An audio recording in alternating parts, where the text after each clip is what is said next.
যখন শহর জুড়ে এক চাঞ্চল্য খবরে বাজার গরম হচ্ছে, সেই খবর হলো গিয়ে বউ ডাক্তারের খবর, যেটা আমরা আয়ে দিন পত্রপত্রিকা সোশ্যাল মিডিয়ার মাধ্যমে আমরা পাচ্ছি।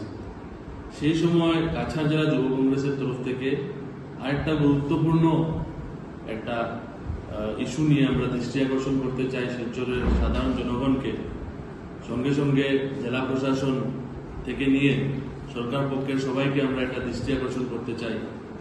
আমরা আজকে জেলা উপায়ুক্তকে একটা মেমোরেন্ডাম দিয়েছি। সেই মেমোরেন্ডাম হলো গিয়ে আমরা দেখেছি শিলচরে অনেক যানজটের সমস্যা, সেই সমস্যা রাস্তাঘাটের জন্য, রাস্তাঘাট বেহাল, কিন্তু সবচেয়ে বড় সমস্যা যেটা রাস্তাঘাটের, সেই সমস্যা হলো গিয়ে যে হাইলাকান্দি রোড, শিলচর মেডিকেল কলেজের যে রোডে কিছু বেসরকারি নার্সিংহোম রয়েছে, সেগুলো নার্সিংহোম নিয়ে আমরা কিছুদিন থেকে আমরা তদন্ত করেছি।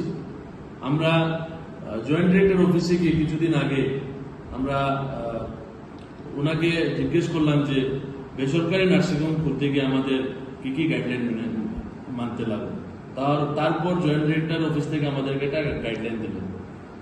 সেই গাইডলাইন নিয়ে আমরা অনেক তদন্ত করে দেখেছি যে একটা নার্সিংহোম খুলতে গিয়ে 12-13 রকমের একটা গাইডলাইন রয়েছে।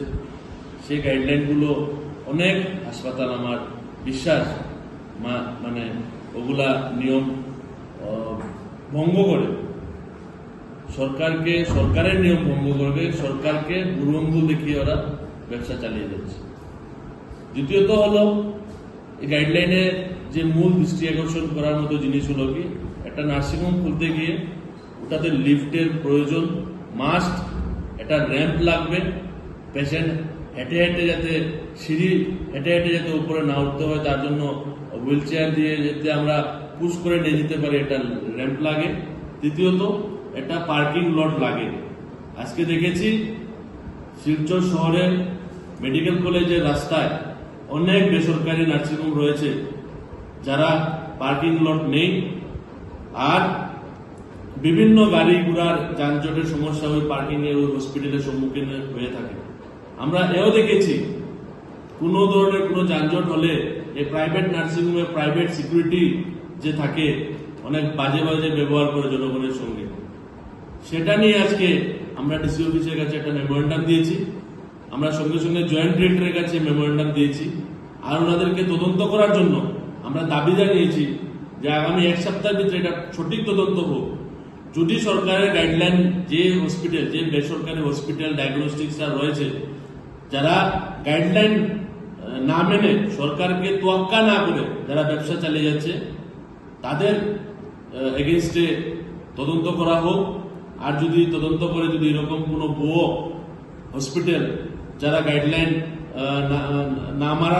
না মেনে এতদিন থেকে যে এই জন্য রমরমে ব্যবসা চালিয়ে যাচ্ছে, তাদের ইমিডিয়েটলি ট্রেড লাইসেন্স বন্ধ করা হোক, রদ করা হোক, তাদের হসপিটাল বন্ধ করা হোক, এই কাছাড় জেলার দাবি। নয়তো এই যে ট্রাফিক জ্যামের যে সমস্যা, এই বেসরকারি হসপিটালের অবৈধ নিয়ম কানুন যে ভেঙে যে অবৈধভাবে করে যাচ্ছে, সেটার এগেনস্টে আগামী দিনে কাছাড় জেলা যুব কংগ্রেসের তরফ থেকে তীব্র আন্দোলন শিলচর শহরে আমরা গড়ে তুলব। ধন্যবাদ।